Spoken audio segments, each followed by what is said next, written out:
Máme ten pocit, že práca ťa musí baviť a až potom má zmysel. My, makléri so srdcom, vám aj bežnú prácu vieme spríjemniť. Čaute, vítam vás pri ďalšom dieli podcastu. Dneska to bude asi celkom vtipné. Mám tu svojho brata Janča. Jančo, čau. Čaude. Máme za sebou ťažký večer, takže... 2 večery mám za sebou. Ty hej, ja mám iba jeden. Nie tvoj problém.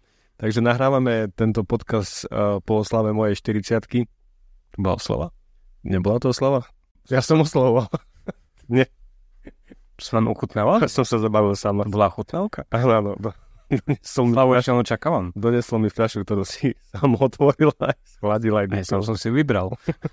Takže dnes nemáme tému, a teda ja ju mám a ty ju nevieš. Si pripravený? Ja som pripravený, ja tému mám, ty ho nevieš. A keďže ma zaujíma dosť podnikanie a zaujímavé ľudia, ktorí robia v oblasti, v ktorej robíš aj ty. Nedávno som tu mal hostia, bola tu stomatologička Ingrid.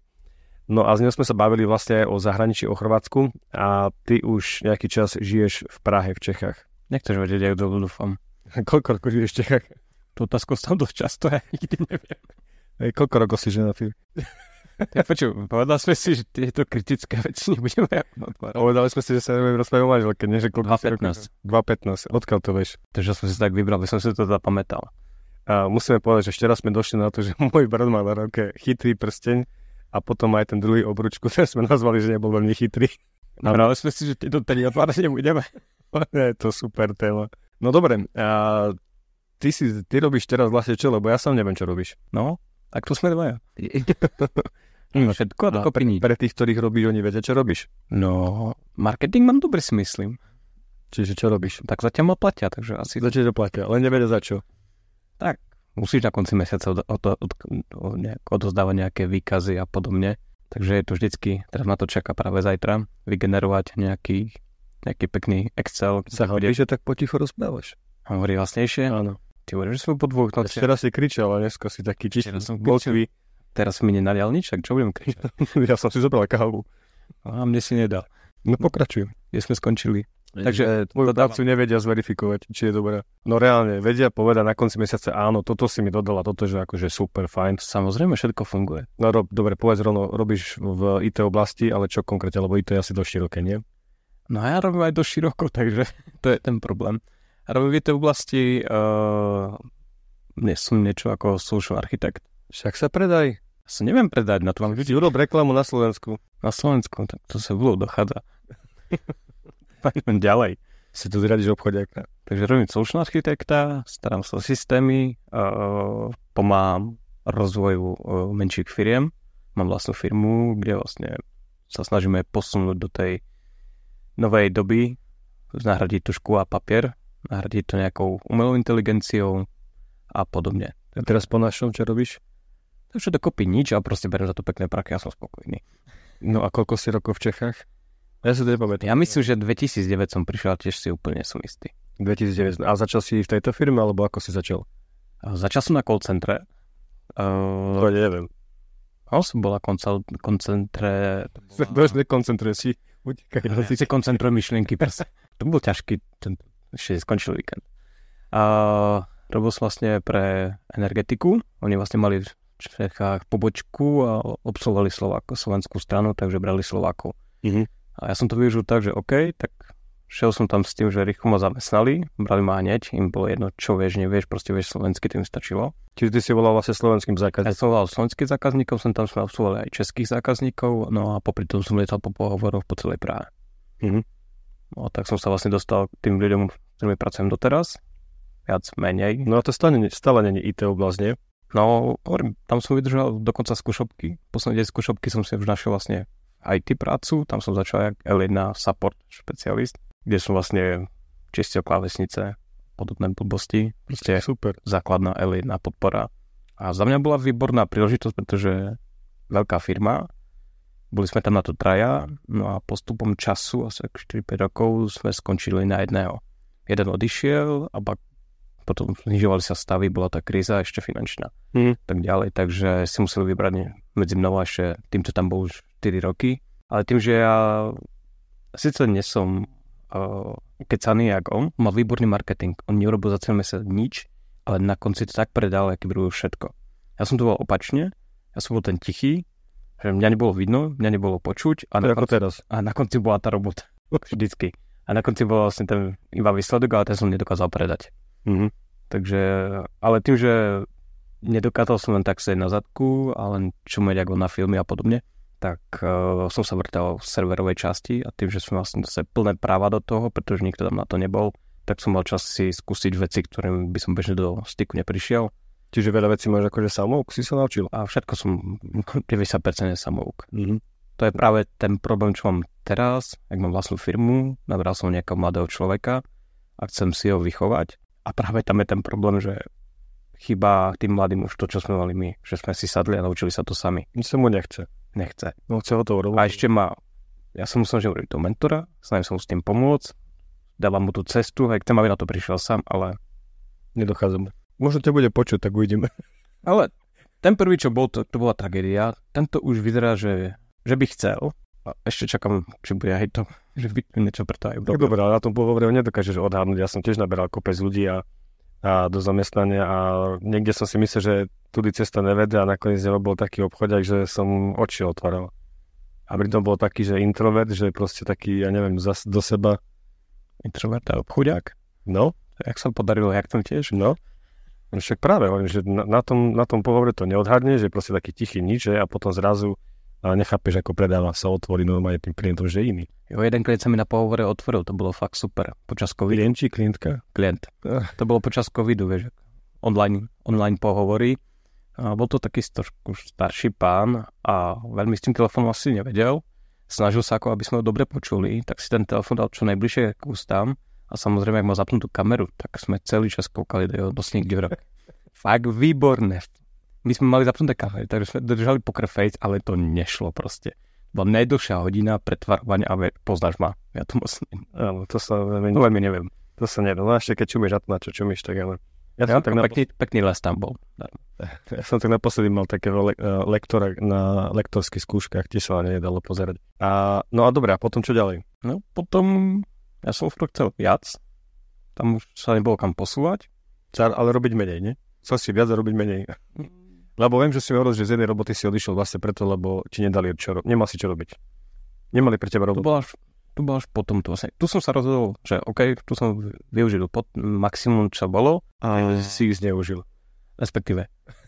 To bolo maximum, čo som bol ochotný robiť za tie peniaze, čo som sa dostával. To bolo to almužna, ale ja som to bral jak príležitosť. A ty potom chceš od toho svojho zamestnanca, aby robil pre teba, hej, tiež... Však robiť do výšky platu potom. Tak čo od neho viacej chceš, keď si robil to isté?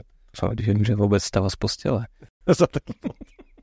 A ja som povedal, ale u OSVČ je to tak, proste na začiatku si niekde dole, verieš málo, ale potom príde ten skok a ten skok už ide hore a rýchlo. Horšie je, že si nedefinoval časovú líniu. To som udefinoval, je to na tebe. Môžeš tam byť za rok, pretože tie technológie sa tak rýchlo menia. Vlastne aj ten Microsoft, ktorý robíme, všetko, cloudy a podobne. Tu na tom trhu tí ľudia nie sú, nikto to nevie, musí sa to niekto naučiť. A keď sa dostaneš do bodu A do bodu B za krátky čas, tak skočíš z nuly na tento. Ja ťa môžem predať, keď to budeš vedieť. Keď stíhate reálne reagovať na to, čo vlastne ten trh ponúka. Lebo napríklad marketeri, čo som počúval podcast, tak marketeri majú problém s tým, že vlastne oni tiež, dajme tomu, na jeseň vyjde niečo nové chat GPT alebo vlastne s umelou inteligenciou a oni majú konferenciu v marci. A nemôžu v marci mať speakerov, ktorí rozprávajú o tom, čo bolo kedysi v oktobri minulý rok, pretože už je to pre nich staré. Proste ono sa to vyvíja v kuse, že či vôbec dokážeš reflektovať na to, čo vám vlastne prináša ten trh. Ty si musíš vybrať tú oblasť. Ja zrovna nastavím v bode, mám tú firmu a chceme ju posunúť zase nejakým smerom. Teraz primárne riešime nejaký user support, nejaké správu serverov a podobne. A chceme ju posunúť zase, pozeráme dopredu. A teraz, ktorým smerom to pustiť? Ale čo myslíš, smer umelá inteligencia? Alebo čo? Jak to využiť tak, aby sme aj my z toho niečo mali a aj ten klient, samozrejme. A teraz, jak to pretaviť do nejakej služby, jak to rozšíriť, jak to využiť na maximum. Hľadáme vlastne ten potenciál. No dobré, a teraz oblasť, ktorej sa reálne venuješ, je čo? Že vlastne ty dávaš klientom čo? Primárne je to support a rozvoj. Čiže podpora niečoho? podpora užívateľov, podpora infraštruktúry. Podpora toho, čo už majú, hej, aktívne. Toho, čo už majú, plus ich preklapame vlastne, snažíme sa robiť nejakú automatizáciu. To znamená zautomatizovať procesy, rutiny, čo robia bežne. Teraz sme mali nejakú tiskárnu, nejaká firma, tlačiareň. A tiež proste predpotopný systém, vyvinuli tam niekto aplikáciu pred 20 rokmi a doteraz tam fungujú. Vie, že je to takové všelijaké, ale funguje mu to. Tak som sa spýtal, OK, koľko peňazí máš tej aplikácie, vlastne keby si prišiel ten program, o tie veci, o čo prídeš? No, tak to môžem zavrieť. No, tak super, tak sa máme o čom baviť. No a trošku začíname navádzať na tú... No dobre, ale kto je tvoja konkurencia? Lebo napríklad teraz niečo podobné robí Telekom, že vlastne majú ako keby backup alebo proste nejakú ochranu toho, že ochranu dát, čiže teraz sa snažia stiahnuť svojich firemných biznis klientov a ponúkať im vlastne... A to je len backup, to je len na čas. Ja to riešim komplexne. To znamená, tam prídem a ja neriešim iba problém starej aplikácie. Ja ty prídeš za klientom a povieš mu, Ježišmaria, to kto vám toto robil? A on ti odpovie, však vy pred 2 rokmi. Vieš, to sa stáva. Mi už stalo raz. Stáva kachličkárom takto, vieš, že tiež príde, Ježišmaria, to kto vám robí kachličky? No však vy pred 3 rokmi. Ja aj dobre to je robené. Sa mi stalo jedného klienta, tam mi dá nejakú dokumentáciu, to vám napísal takú debilnú dokumentáciu, tam proste nič, proste mi tam chýbajú základné veci. No, to ste písali vy. Ja. A teraz som učil ten text a presne tam československý. Hovorím, krávo, jak sa z toho vykličkujem, ne? No, však na to podľa, lebo keď nevieš, u koho si robiť, tak je to problém. Ty sa vlastne tým svojim klientom, neviem, koľko ich máš, ale sa im nejako pripomína, že vlastne robíš to, že robíš nábor nových klientov, oslovuješ nejako, alebo neoslovuješ. Teraz sa bavíme možno skôr z toho, že marketingu, že či vlastne vyvíjaš ty nejakú marketingovú aktivitu. Zásadný problém mám v tom, že vlastne ja som niekde na full time, ako keby na plný úväzok pre niekoho iného klienta a popri tom mám tú firmu, ktorú sa snažím rozvíjať. A ja ten čas proste nie. To znamená 8 hodín si pre iného zákazníka komplexne, lebo tam si predaný a potom po večeroch doháňam to, aby som tlačil svoju firmu niekde ďalej. Takže akorát ten marketing ja ani sa nemôžem nejak fokusovať, pretože na to nemám potom kapacitne čas. A my sme ešte malá firma, takže nemáme ešte ani toľko ľudí, aby sme to mohli rozbehnúť. Takže my sme zase v tom bode, kedy sa to vo mne láme, kedy mám skočiť na tú druhú stranu. Dobre, vy robíte automatizáciu, však marketing má tiež automatizáciu. Prečo nerobíte to, že si zberáte svoju vlastnú databázu klientov a neoslovuješ ich? Nemôžem rozširovať základňu klientov teraz, pretože ich nedokážem obslúžiť, nedokážem dať tú službu, ale tých, čo mám, tak tých sa snažíme dostať na maximum. Aj to znamená presne AI, umelá inteligencie, automatizácia procesov. Čiže máš kapacitu, aby si sa vlastne rozšíril momentálne. Musel by som zanechať ten hlavný job, ktorý mi živí rodí. No dobre. Keďže robím s realitami, tak ma zaujíma vlastne, ako to bolo na tom začiatku, keď si prišiel do Prahy a teraz Slovák hľadá v Prahe ubytko, nájom, lebo však ty si hľadal nájom. No, z začiatku to bolo veľmi jednoduché. Našiel som si prácu online, vzdialene, z domu, pohovor, všetko, takže už som žil na hotovú vec. OK, práca bola vyriešená, potreboval som ubytovanie. Keďže to bolo leto, prázdniny, využil som ešte status študenta. Utečenca. To som myslel, že som teraz. Ekonomicky samozrejme. Ekonomicky. A využil som vlastne Intrak. Takže prvé 2 mesiace som bol niekde na Intraku. No a potom sme si rýchlo hľadali nejaký nájom. Garsonka samozrejme mali. Sám či už ste boli spolu? Už sme boli spolu. Ja som tam bol. Už ste boli spolu s tou, o ktorej sa nemáme rozprávať. Som ti vral, že ti donesem ten bazar, aby sme to mohli vypiskávať tie časti. Tak si to postrihaš. Ja som tam bol prvý mesiac sám. Robil som to za zemne, ubytko, všetko. A potom prišla už za mňou moja terajšia manželka. Aj minulá, aj budúca snáď. Aj minulá. Ja vymýšľaš status, ty kakáš. Statusom? Poďme ďalej. To také nosí jedný chytrý a druhý nechytrý proste na ruke. No dobre, vráťme sa k tomu najmu. No. Teda tej galaktickej, či na jaké si býval? Marsovej, či akej ulici v Uživnici si býval, nie v Prahe. To bola Venušina, to už bol prvý byt. Venušina dokonca. Venušina. Galaktická. Prvá bola Saturnova. Á, to je Saturnova. Veď ja nejaký tento bolo. No, vieš, mám planír. No, takže tam to bola malá garzonka. Našli sa to relatívne rýchlo. To nebola garzonka, že to bol jednoizbak. No. To bol jednoizbak. Jedna KK. No tak, ale nebolo to, že úplne garzonka. To je tvoja oblasť. Pro mňa to bolo malý priestor s jedným stolom, to bol jednoizbak. mini balkónom. No ale dobre, ale mal si jednu samostatnú izbu. garzonku máš, že máš kuchyňu a jednu izbu. No tak to bolo prepojené takou nudli, že tá kuchyňa tam bola súčasťou. No veď, ale ešte jedna izba bola k tomu, nie? Nie. Nie? Akože nie. Nepamätáš si na ten druhý? To neviem, či to bolo na Satordole, alebo na to už bol dvojizba. Tak potom som nebol asi v tej garzonke. Ja neviem, či si tam bol. Ja neviem, tam bol si, všetci no, neviem, balkón si pamätám. Určite si to bolo dole na prízemí to bolo. Na konci už Žinivenca, nie? Dole na prízemí. A to už bol ten druhý. Tak potom ten príliš nepamätám.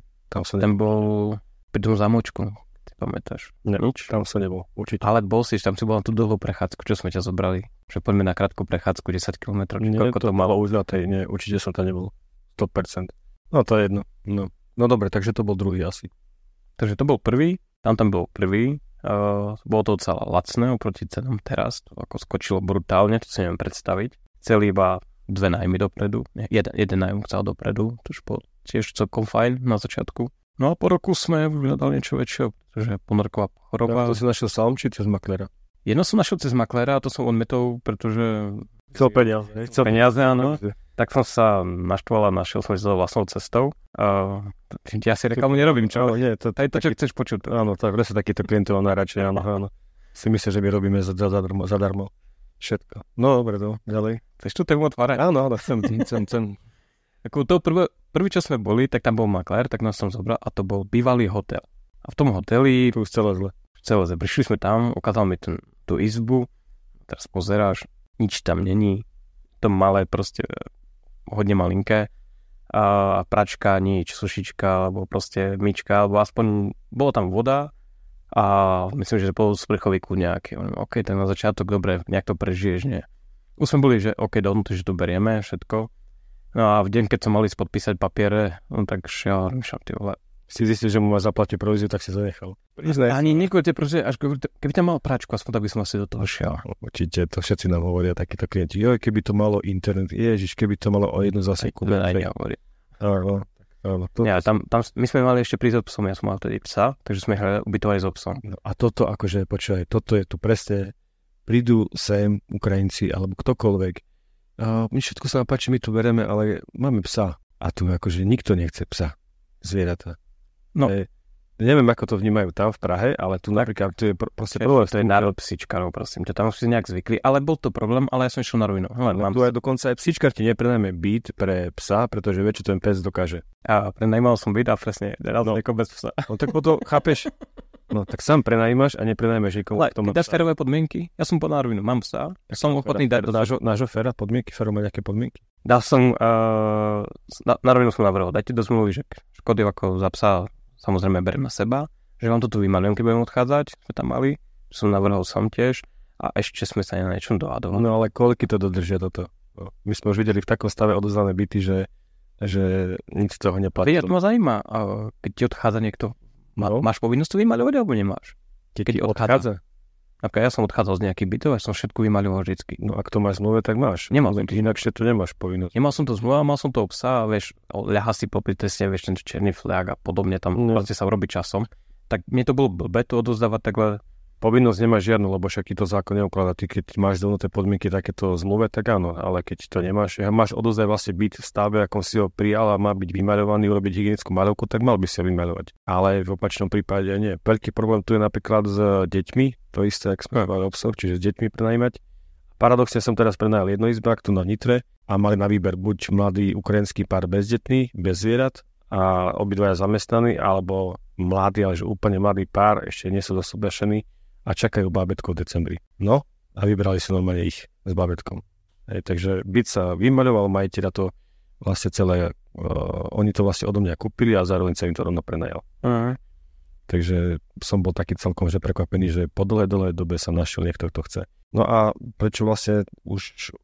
Ja som mal práve výhodu v Prahe, že radšej to dali Slovákov než Ukrajincov, že oni ich tam nemali vtedy. Lebo ja vtedy to nebolo také ako to. No, teraz je to inak, teraz sa to hodne zmenilo. Máme ten pocit, že práca ťa musí baviť a až potom má zmysel. My, makléri so srdcom, vám aj bežnú prácu vieme spríjemniť.